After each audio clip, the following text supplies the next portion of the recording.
Batman Incorporated Special Number 1, written and art by a bunch of different people because it's an anthology. It's just a bunch of different stories all into one. I'll just go through them one by one. I'll say writers and artists as we get there. But the framing device on this is Batman is at his computer and he says, "Computer, show me a bunch of stories about people from Batman Incorporated. What have they been up to?" So he starts off with Hero, which is the Batman of Japan. And we see a bunch of kids are like knocking at a vending machine trying to get out an ice cream. Something falls out. They run over to a nearby convenience store, or maybe a toy machine or a toy place, I think. And they say, "Hey, vending machine just spit out a human hand. What's going on?" So he runs over. He takes a look. He says, "Kids, get out of here. Come back tomorrow. I'll give you guys a treat." And he calls up his sidekick Canary and says, "Hey, I'm doing an x-ray of this vending machine. It's full of organs and stuff. What's going on?" And Canary's like, "I don't know, but our Amazon of Japan, who I don't think gets a name, says she fished a corpse up out of the water just before it was eaten by sharks. It's also missing all of its organs. They've been surgically removed." And it's like, "Oh, well, sounds like a team up to me." So at this point, they track down that the vending machines are run by a company that also runs a capsule hotel, which is an actual thing. And so they trace one guy who goes in there, he hops into a capsule, and then is immediately like restrained and locked up, and a voice comes over saying like, "Do what we say or else we're gonna kill you." And he's like, "Well, if you're gonna kill me no matter what, because otherwise I would definitely bring the cops here and they would know about what you're doing." He's like, "Fair enough. Do what we say or we'll kill you slowly." So as is about to kill him, Batman Hero jumps in, and the guy is dropped down a chute, and Hero dives in after him, along with Canary in tow. As they arrive at the bottom, there's some doctors who he kicks out, but then immediately everyone starts passing out because there's gas in the air. So as they pass out, we see that the person doing all this is a man with like an opened rib cage and his guts being held in barely, named Dr. Inside Out. And Hero managed to say gas mask, which activated a gas mask and lets him breathe. He fights against Dr. Inside Out, and he's like, "Oh, all right, that's inconvenient," presses a button and puts Hero into an escape pod. Meanwhile, Canary also had a tiny little gas mask, so she manages to wake up long enough to do a canary cry on Dr. Inside Out. Was that his name? Yes, sorry, I forgot within pages. So his rib cage busts open, all of his guts fall out, and we see that Batman manages to switch places with Dr. Inside Out, blasts his eject pod out into the ocean, and the salt water like starts killing him more or less. But then the whole book stops and he says, "Don't worry, readers. We didn't let him die out there. We had the Amazon lady come and pick him up, and then he's fine and he's not dead. We're not murderers." And they do a couple of puns here at the end of like, "Yeah, he spilled his guts, didn't he?" Oh.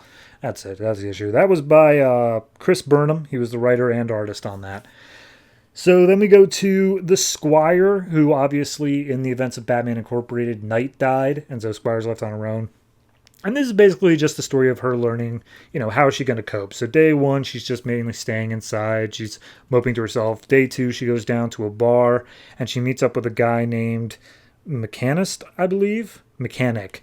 And Mechanic's like, "Hey, we're all here if you need it. Well, you and your bat friends if you need it." And it's like, "No, Batman Incorporated's done. I'm all alone." So then 3, she's sitting outside of a cafe. She's still wearing her mask, like her little domino mask. Nothing else, just the mask. And the little girl comes up being like, "Hey, aren't you Squire?" And she's like, "No, not anymore." And he's like, "Yeah, you are. You're wearing the mask." It's like, "Fine, yes, I am. Shut up." And then Mechanic shows up again and says, "Hey, your main villain guy is Spring-Heeled Jack. He's shown up again. We need you, Squire." So then they manage to track down where Spring-Heeled Jack is day 4. She comes crashing in on a motorcycle and starts chasing after him. The chase apparently lasts for a full day before Squire manages to crash her motorcycle into him. And the Mechanic is like, "Hey, good job. You caught Spring-Heeled Jack. Knight would be proud." And she's just like, "Yeah, I'm starting to feel like I can move on." And Mechanic's like, "Oh, you're going to be Squire alone now?" And she's like, "Not exactly." And then we see day 7 fighting a warship of old-timey dressed dinosaurs with machine guns strapped to them. She has become night. It's a page. So then we get the next case file, which is Raven Red and Man of Bats, which are the ones I think out on the west coast of America.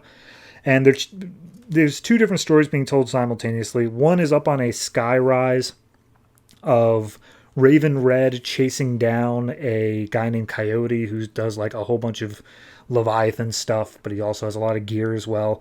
And Raven Red is like not the best with heights. He's not super cool with this, but he knows that when they get up to the top of this construction place, Coyote's going to jump, and he definitely has a parachute, so they got to stop him before that.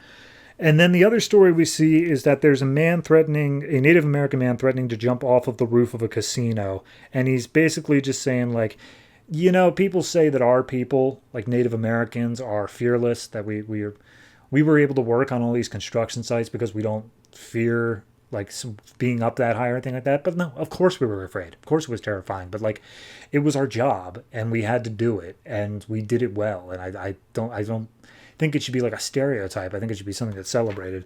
And it looks like he's trying to kill himself, but actually he's just remembering all the friends that he's lost and blah blah blah. Raven Red the entire time is trying to talk him down. He's like trying to get him down off the roof. And we see that is enough for him to, in the present day story with Coyote, face down his fears. And when it looks like he's about to get knocked off the building and fall to his death, Man of Bats is there with a crane that swings a girder into place so that Raven Red's able to get the one up on Coyote and knock him out. So yeah, it's a good enough story. That is written by Nathan Fairbairn, and art is Jean-Paul Young. So it does look great. And then we got Night Runner, Dark Ranger, and El Gaucho, which I think is Buenos Aires is where they're currently at. But apparently the whole city's going crazy. Nobody's sure why. These three guys are each trying to save the innocents that they can, which apparently are all children at a school for the deaf, and everyone else is just getting punched down. So we see El Gaucho. The other two were talking to saying, man, El Gacho's so cool. He's cooler than Batman. So they go ahead and they do whatever they could do. Night Runner, I believe? No, the other one.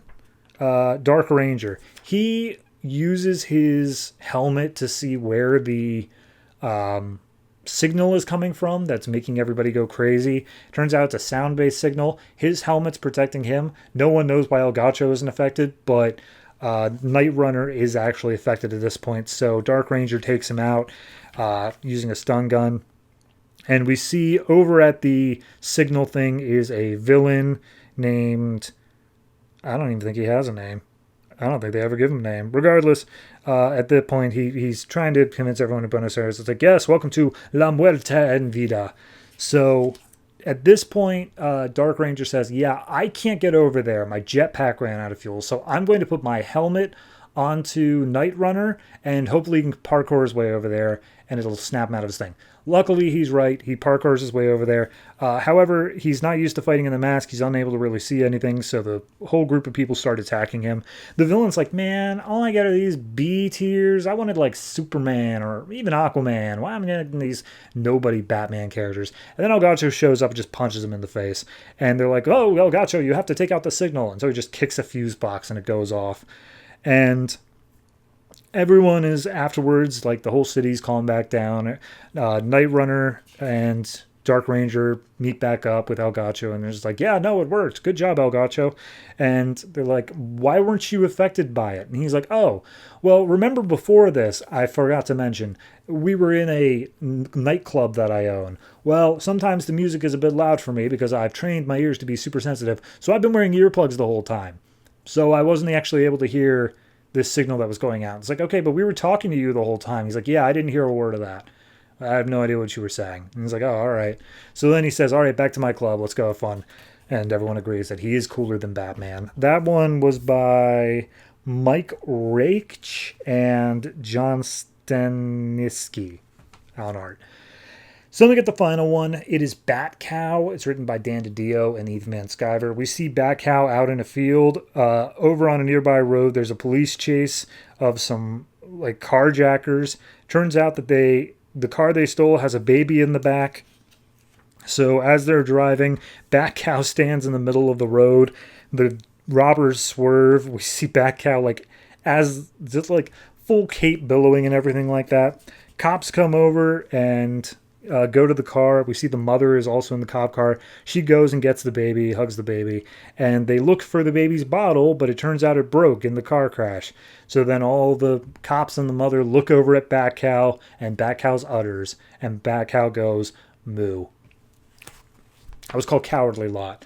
And then the framing device ends with Batman saying, or Batman looking at the computer, and the computer's like, do you want to archive this stuff for never seeing it again? And Batman's like, no. Batman Incorporated will return. They did, it just took 9 years. I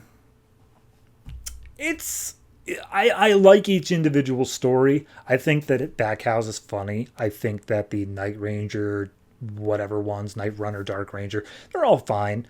Night One did well as well. Honestly, the one that really didn't do much for me is Hero, but I know Batman in Japan has his own following, so I'm willing to accept that as something some people like. For me, though, this entire issue didn't feel like it really had a purpose in existing. I feel like it was more so just a thing of, we had these short stories, or we had an idea to do something like this, and we're just seeing, you know, we're throwing it out there. We're saying, hey, here's something. It's like $10 probably for 80 pages. Go nuts. I mean, I don't dislike it, but it is kind of unnecessary. For anybody who's enjoying Batman Incorporated, I don't think there's any need to have this book, but it is just a nice little thing to have, especially for some characters that do not get any more limelight for like another decade. So that's always something. But yeah, I'm going to say that this one, as an issue overall, I'll give it a solid 6.5. A lot of it is because it feels unnecessary in what bringing it down, but like I said, Jean Paul Leon's art is good. I like the humor in the Bat Cow one. It's got its reasons for existing. It just doesn't feel like there's enough of them. So 6.5.